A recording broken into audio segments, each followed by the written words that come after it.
Hello and welcome everyone to my first episode of the Angels series. This is a new challenge series that I'm doing for OOTP. I'll have a video describing what exactly it is I'm doing for this challenge for OOTP. I've played, if you have watched any of my streams or know anything about me and OOTP, you'll know that I've played over 1,000 hours of OOTP from 2014 all the way up to 2016, the newest edition, and I've played a lot. Let's just say that I've played a lot. And I've done my own custom leagues, and I'll be doing a series on that here on YouTube. I'm moving it over from my Twitch channel to here, so you'll be able to watch me play in a custom fictional league as a college manager, working my way up through to the, what was it at that point, the American Baseball League. From college, and we have high school and college teams, and that's a whole nother series, so you can go watch that later on. Hopefully I'll have links for that in either in my playlist or on my channel that you can watch to later. But for now, this is going to be a new challenge. The challenge is that we want to play every single team and get them to the playoffs. There's a grading system that I'm going to be utilizing to figure out how many points I get per season. We only get one season. We have to turn the team around in one season. And there are limitations. We're not allowed to sell the farm. We're not allowed to prevent the team from having good years in the future. The team needs to be able to continue moving forward outside of the 1 year that I control it. So basically, I think we're probably going to be calling this series the Intern series. My job is basically to come in and play every single team in 2015 and make them a winner. On different saves, of course, not at the same time. That would be impossible. So basically, we're going to be playing as the Angels first off. I'm probably going to play them alphabetical by team name, not by actual state or, city name, because that's just the way I wanted to do it. So our first team is the Angels, and I'll try to make this as quickly as possible and run through it. But, for any of you who haven't seen OOTP, this is a simulator game. It basically allows you to make trades, sign players, set your rosters, make moves, do deals, everything. It even has, spots for, your team finances down here in the corner. You can, double check your minor league systems. You have team prospects you have to manage. You have minor league teams you need to make good. So a lot of things, a lot of aspects that you don't get in something like an MLB The Show or Super Mega Baseball. So it's really fun that way. So again, yeah, we're going to be playing as the Angels. And here are the goals that our owner wants us to do for this season. He wants us to sign Houston straight to an extension, which, to be honest, I'm not really all about that, to be honest. But we'll see. He wants us to reach the World Series. I think we could definitely reach the playoffs this season, possibly the World Series, because the team is kind of in win-now mode, to be honest. A lot of the stuff that the team has going for it is that it has a lot of completed prospects. A lot of people like Trout. I mean, if you go to the pitching staff, you're talking about people like Joe Smith. I would say Jared Weaver technically as well, but Tropiano, Schumacher, and Santiago are all people that they have been able to kind of finish prospecting. They have Cron, who I'm really proud of, to be honest. I think he's pretty good. They still have Pujols. They traded for Featherston. They have Rutledge. Both of them, Featherston and Rutledge, are both Rocky players, so I'm happy about that. They made the stupid decision to go trade for David Freese, which I'm really not happy with. He may be someone we actually identify as a loose or a weak link. But then they have people like Matt Joyce. They ended up trading for him. I think actually he was a free agent signing, technically. But then they've raised up Calhoun and Trout. So they're in this situation right now where the Angels really have no prospects. If you go to minor league system rankings, the Angels are kind of dead last. So unfortunately, we have the pleasure, let's just call it the pleasure, of bringing a dead last minor league organization into maybe a middle ground of this minor league prospect situation. Because, here's the deal. If you want to know what the point system is, I will have a video description either on the image at the video, over the video at the beginning of the video, as an annotation that you can go and watch. And if you have watched it, then you will know that there are points allotted to where we rank on this system. We get the actual points. So right now, If I finish the season in the same position, I would only get 4 points. So basically, we want to make sure we get to more points than just 4, because this is actually a huge number. We can get up to, a huge amount with, 263 points, which the Twins have right now, which is a fantastic number. Now, they're not, again, these guys, the Twins are in the unique position that they're not even close to being playoff ready. So when we play as them in the future, that'll be a rough team to play as, because they will not be playoff ready. Now, we don't fail if we don't reach the playoffs. It just means that we lose points. So the idea is that our job is to trade away whoever we feel is going to remove the team from playoff potential, and get people who will. So the first thing we have to do is identify where the weaknesses are on the team. Now, if we actually go to meet the team, we'll actually be able to figure out really quickly where the weak points are. It's at second base, which Giovanella is supposed to be the second baseman. I do not agree with that. I think Featherston can take that pretty easily, but Featherston is coming off of a year in Double-A. He has never played in the big leagues. He's never played in Triple-A. He really shouldn't be playing in the majors right now. In fact, he really should be one of our top prospects, which he is. Freeze is also somebody who is really just not going to be able to supply us with enough potential, overall ability power. So he'll be someone else that we look into possibly trading away, possibly moving, doing something with, and we'll see if we can do something with him as well. We're still waiting for Garrett Richards to come back from the DL. He's a huge part of our team that is going to be coming back pretty soon here.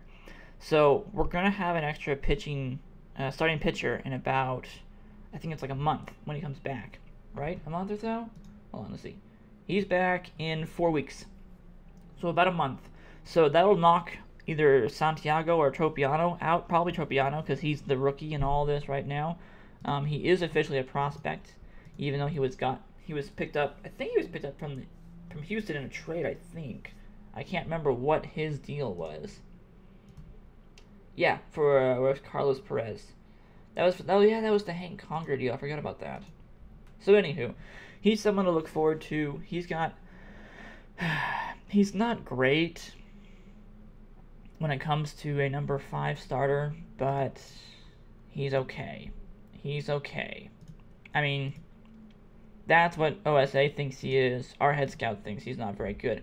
I've kind of learned to mix both of these together, so he'd be a 3-star in my opinion.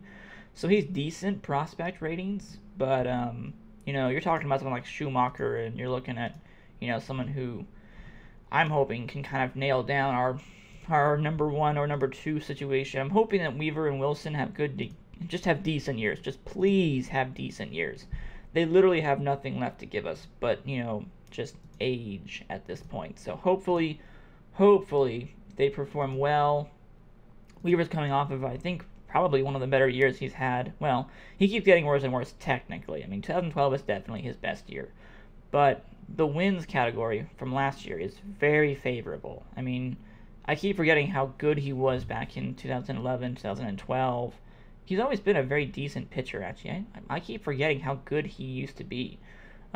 He just hasn't been able to do well with his ERA in the past 2 years at this point. It's just getting worse and worse. More hits, less strikeouts, more walks, worse and worse every single time. So, he's someone that I'll have to look out for. If we start to see Weaver or Wilson having problems, we may need to shut them down and move them to the bullpen quickly, because they're pretty much like Josh Colementer's. If you know about the D-backs and Josh Colementer, you'll know that he had probably one of the worst seasons for a starter, and then they moved into the bullpen, and he had one of the best seasons as a reliever he's ever had, like pretty much just dominant in the bullpen. So we'll be looking for stuff like that. You may notice that we have a very decent bullpen so far with Morin and Pistano, and then of course Salas, Smith, and Street. Smith is probably one of my favorite relievers from Cleveland and New York, all the way back to those teams. He's always done very well. Salas, I believe, is St. Louis prospect. I believe he was in the Freeze deal, I think, is what they ended up getting him for, and he's very good. So we'll be looking into possibly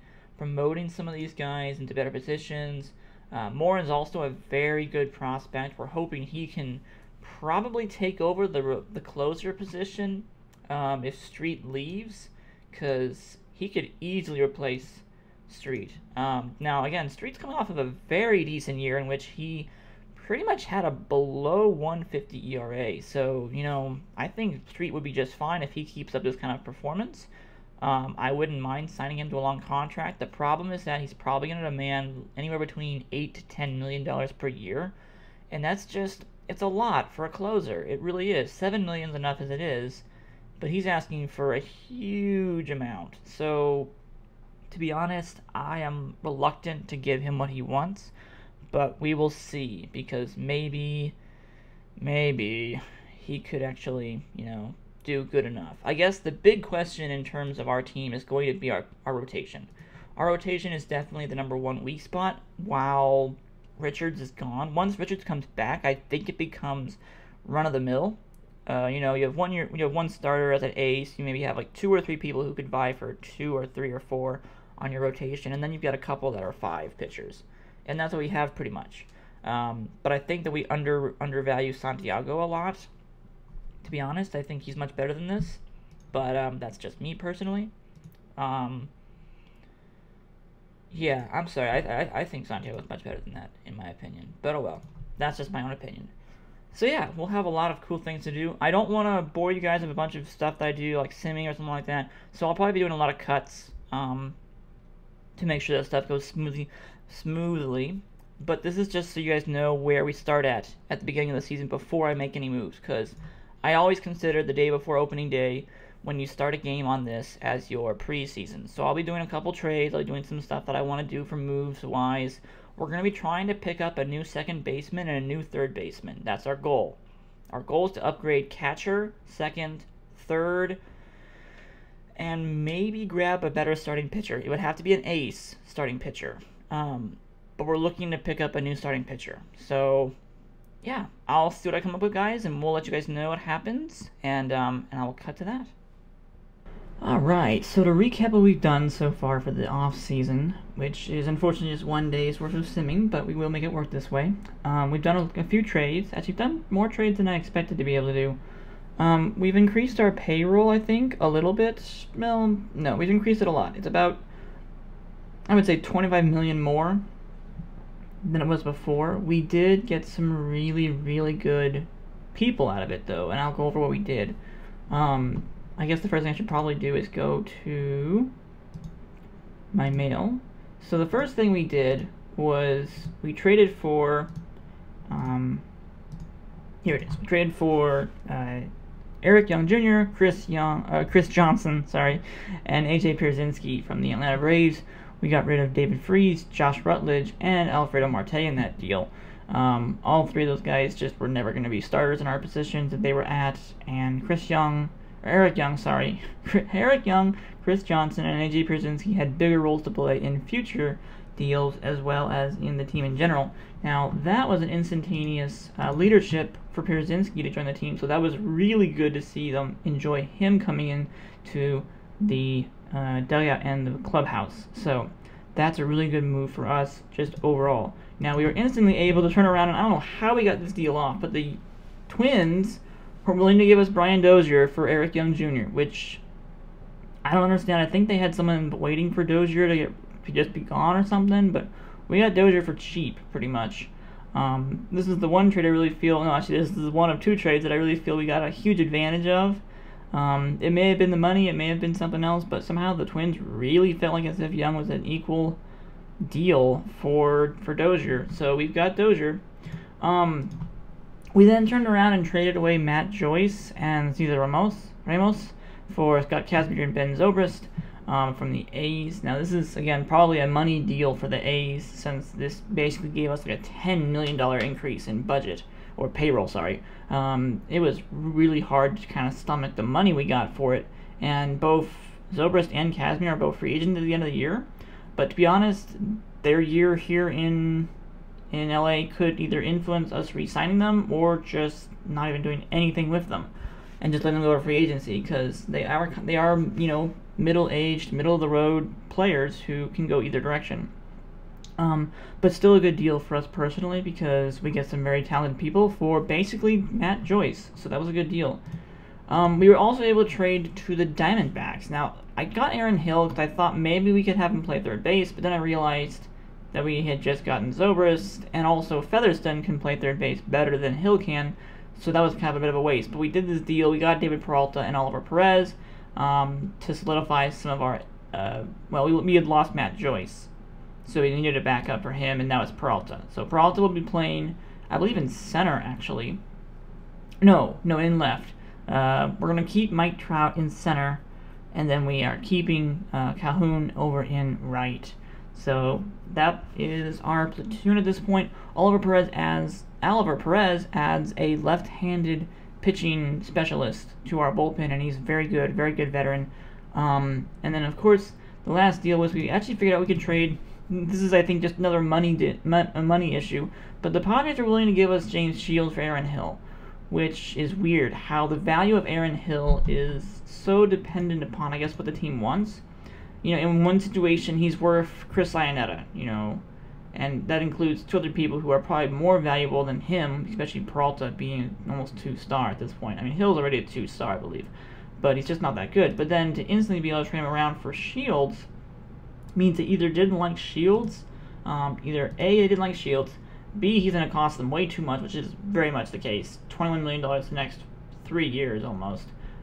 So, maybe that's what it was. Maybe the Padres wanted to ditch him and keep a lesser contract with Hill. I mean, I don't think Hill's much less. He's $12 million, but he only has 2 years left. So I think, all in all, the Padres dumped a bunch of money onto us, which I'm all up for, because Shields is a great starter. I mean, Shields adds a #1 ace to our rotation. He really makes our rotation a whole lot more stronger than I was expecting it to be. So overall, basically, our rotation comes down to James Shields and Scott Kazmir being the 2 new guys, and then Wilson, Weaver, and Schumacher are the returning people. Tropiano, who is our rookie prospect starting pitcher, I actually sent him down to AAA because Hector Santiago is now officially a reliever, long reliever, middle reliever for us. So he'll be getting spot starts whenever Weaver or Wilson are too tired, but we still have Garrett Richards coming back in 4 weeks. So I don't know how we're going to handle that if we do another deal at that point and add something else onto this all. My guess is that we're probably going to end up doing that. We'll probably make one more deal with either probably Weaver or Wilson, or maybe even Schumacher involved, depending on what we feel like they're doing. Shields and Kazmir are hopefully going to have good years. If they have decent years, we could easily make a playoff push against our division rivals. That would not be a problem at all. We like the Morin, Salas, and Street triple combo we have right now. Morin here, and then Salas here, and then Street right here. They make up the bulk of our relief, and it's really good actually. Perez and Santiago are left-handed pitchers, so long relief left-hander and a short relief left-hander. Our lineup is a little interesting. Even though I'd like to see Zobrist starting for us, I actually prefer him in the backup position because he'll be playing a lot as it is. Crone gets every single 6th day off, Ibar needs every single 20th day off, and Dozier needs every single 15th day off. So Zobrist will be playing probably every other day. So he'll probably end up getting, sometimes even, back-to-back-to-back days depending on situation. I mean, that's even saying that Crone is our backup first baseman, so when Pujols need the day off, Zobrist has to come in as DH. So there will be a lot of times for Zobrist to make up some good amount of playing time. And I do feel like as if for the money he's getting, hopefully he'll go down in price, and maybe we can re-sign him to a longer contract and then give him full playing time after that. Now, that does mean, however, that, Peralta's playing over Zobrist, but the reason why is because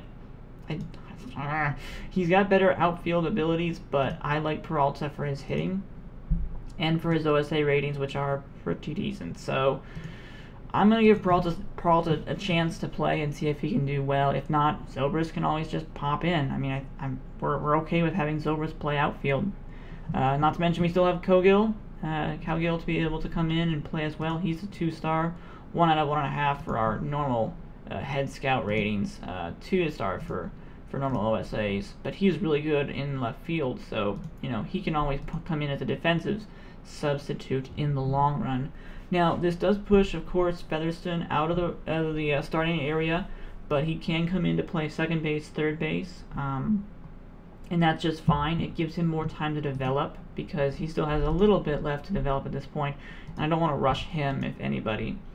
Pujols will still be playing our main first base position. Pierzynski's actually going to be starting for us, which is interesting. I wasn't expecting to have him start, but I personally like him starting over Iannetta. He may not be as good of a hitter overall as Iannetta is, but his leadership skills is what I'm looking for right now, and having Cutler for defensive backup is all I can ask for right now. This might be the one area that we actually improve on catcher-wise, but that's all dependent upon what we want to do at this point. So we'll see what happens with that. I really like the way the team's looking so far. Dozier is gonna be our starting second baseman, which is nice. And Chris Johnson, we picked up from Atlanta, will also be our starting third baseman. But otherwise, I like the way we're looking so far. Our front office is happy. The fans like the moves we did. We didn't really lose anybody that important, I would say. And if you go to the offseason center and our offseason by team, we gained 10.2 RAR for the entire offseason of moves that I've done.